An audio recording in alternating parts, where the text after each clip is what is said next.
ನಮಸ್ಕಾರ ಅಶ್ವವೇಗ ನ್ಯೂಸ್ಗೆ ಸ್ವಾಗತ. ನಾನು ಅಂಕಿತಾ ಜೈನ್. ಈಗ ಈ ಕ್ಷಣದ ಹೆಡ್ಲೈನ್ಸ್.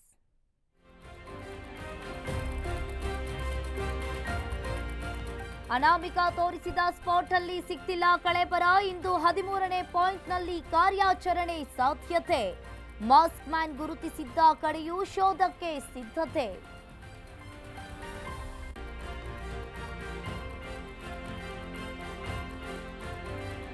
ಇಂದಿನಿಂದ 2 ವಾರ ವಿಧಾನಮಂಡಲ ಅಧಿವೇಶನ. ಸರ್ಕಾರದ ವಿರುದ್ಧ ಮುಗಿಬೀಳಲು ವಿಪಕ್ಷಗಳು ತಯಾರಿ. ಕೌಂಟರ್ ಅಟ್ಯಾಕ್ಗೆ ಕೈ ನಾಯಕರು ರೆಡಿ.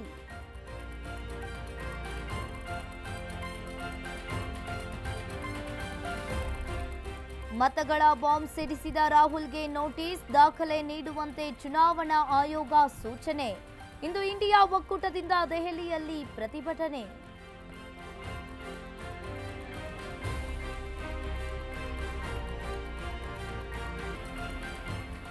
ಬೃಹತ್ ಕಟ್ಟಡಗಳು ನೆಲಸಮ, ಮನೆಗಳು ಧ್ವಂಸ. ಪ್ರಬಲ ಭೂಕಂಪನಕ್ಕೆ ಟರ್ಕಿ ಜನರು ತತ್ತರ. 2 ದುರ್ಮರಣ. ರಕ್ಷಣಾ ಕಾರ್ಯಾಚರಣೆ ಚುರುಕು.